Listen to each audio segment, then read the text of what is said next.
Kalau beramal, maka amal mereka itu dilipat gandakan oleh Allah melebihi dari manusia lainnya.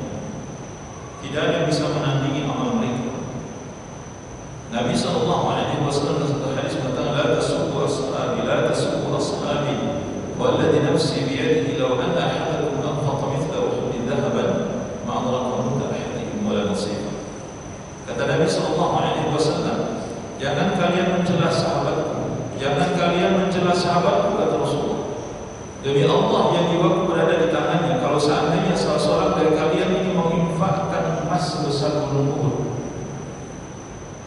niscaya itu tidak akan pernah sebanding, tidak akan pernah sebanding dengan satu mud emas yang diinfakkan oleh sahabatku, bahkan setengah mud emas yang diinfakkan oleh sahabatku. Satu mud ini, setengah mud berarti segini, setengah mud emas ini ada segenggam emas segini, itu setengah mud. Kemudian ada dari kita yang menginfakkan emas sebesar gunung Uhud. Bapak lihat saya gunung Uhud. Apa kata Nabi? Setengah mud yang diinfakkan oleh sahabat itu tidak akan bisa ditandingi oleh sebesar gunung Uhud emas itu. Maka dengan hadis ini Abdullah bin Umar radhiyallahu anhu mengatakan, jangan kalian mencela sahabat Nabi Muhammad SAW. Sesungguhnya amal perbuatan salah seorang dari kalian, dan sesungguhnya amal perbuatan salah seorang dari mereka yang sesaat. Sahabat itu hanya beramal sesaat saja. Sesaat mereka beramal. Itu tidak akan bisa ditandingi oleh amal kalian seumur hidup. Kalian beramal seumur hidup, tidak bisa menandingi amal sesaat yang dilakukan oleh sahabat Nabi SAW. Baiklah. Nah, ini di antara keutamaan para sahabat. Oleh karena itu, berhati-hatilah kita di dalam mengomentari hal-hal yang berbau negatif yang terkait dengan para sahabat. Allahumma mungkin ada pertanyaan atau saya silakan. Assalamualaikum warahmatullahi wabarakatuh. Mohon izin Ustaz, saya tidak berani menanyakan tentang sahabat, tapi tentang umat muslim setelah tabi'un sampai ke sini. Benarkah hadis yang menceritakan bahwa Rasulullah dalam suatu kesempatan dengan bertemu dengan sahabat-sahabatnya itu, beliau menanyakan, tahukah kamu siapa yang manusia yang paling mulia di mata Allah? Kemudian sahabatnya bertanya, menjawab, apakah malaikat ya Rasulullah? Malaikat mulia, tapi bukan itu yang saya maksudkan. Kemudian, apakah kami ini ya Rasulullah? Engkau sahabatku, tapi bukan itu yang mulia, tapi bukan itu yang kamu maksudkan. Kemudian Rasulullah menangis. Kemudian Rasulullah menyampaikan bahwa dia adalah umatku yang tidak pernah melihat aku tapi mengimani.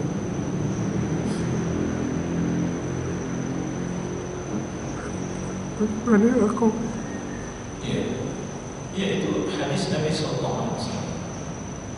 Itu hadis Rasulullah SAW. Dan hadis itu disahihkan oleh para ulama, di antaranya Syekh Al-Albani rahimahullah taala.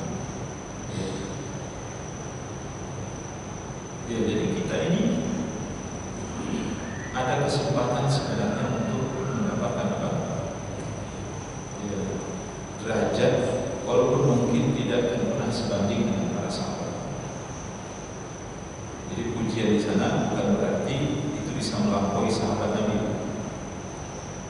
Tetapi kita yang datang belakangan ini, kalau bersungguh-sungguh mengikuti sunnah Nabi SAW, karena Nabi katakan di sana, umatku yang tidak bertemu denganku, tapi dia menghidupkan sunnah, mengikuti ajaran Rasulullah SAW. Dan itu kan lebih hebat sebenarnya. Nanti secara logika ada yang mengatakan bahwa kalau ketemu dengan Nabi kemudian mengikuti sunnah Nabi itu lebih mudah. Subhanallah, kita nggak boleh ngomong begitu. Karena para sahabat itu dipilih oleh Allah Subhanahu wa Ta'ala. Tidak semua orang yang hidup sezaman dengan Rasulullah itu jadi sahabat. Banyak dari mereka yang tidak menjadi sahabat juga kan? Karena mereka benci kepada Rasulullah dan ajaran Rasulullah. Makanya jangan pernah bermimpi, coba kalau saya hidup sezaman dengan Rasulullah, tentu saya akan menjadi sahabat. Belum tentu juga. Jangan-jangan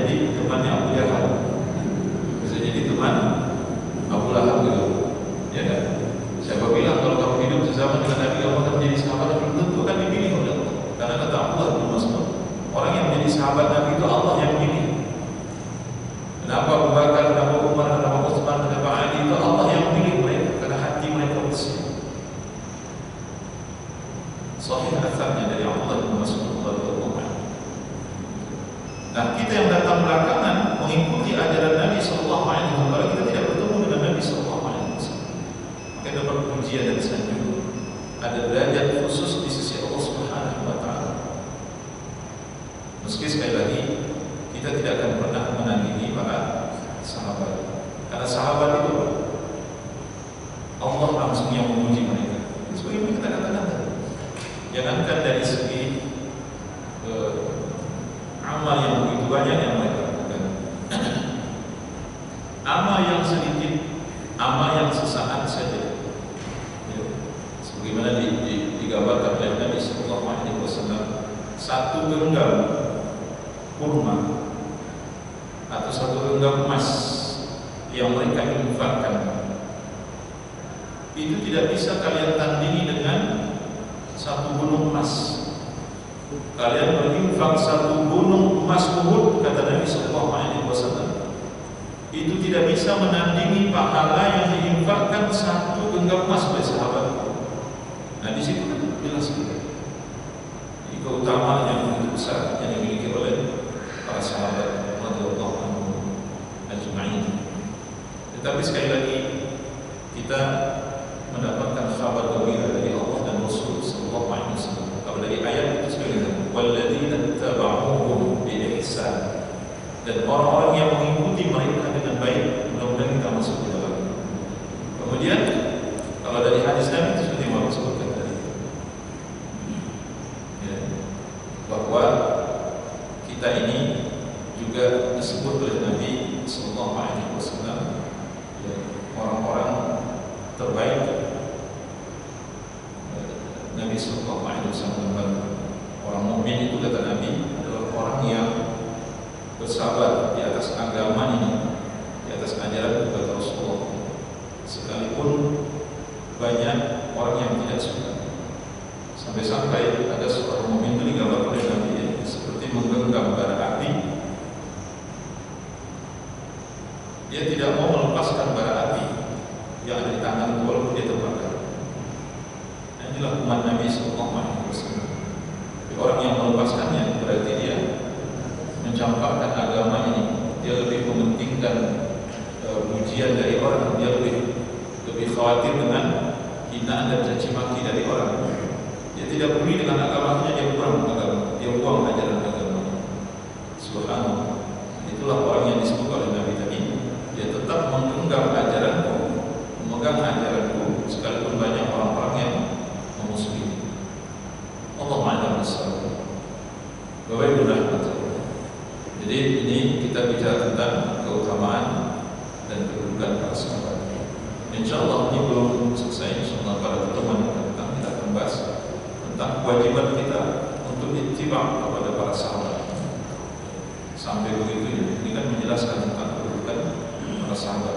Allah dan Rasulnya mewajibkan kepada kita untuk mengikuti para sahabat, mengikuti cara beragamanya para sahabat Nabi sallallahu alaihi wasallam. Kita tidak boleh menyelisih mereka.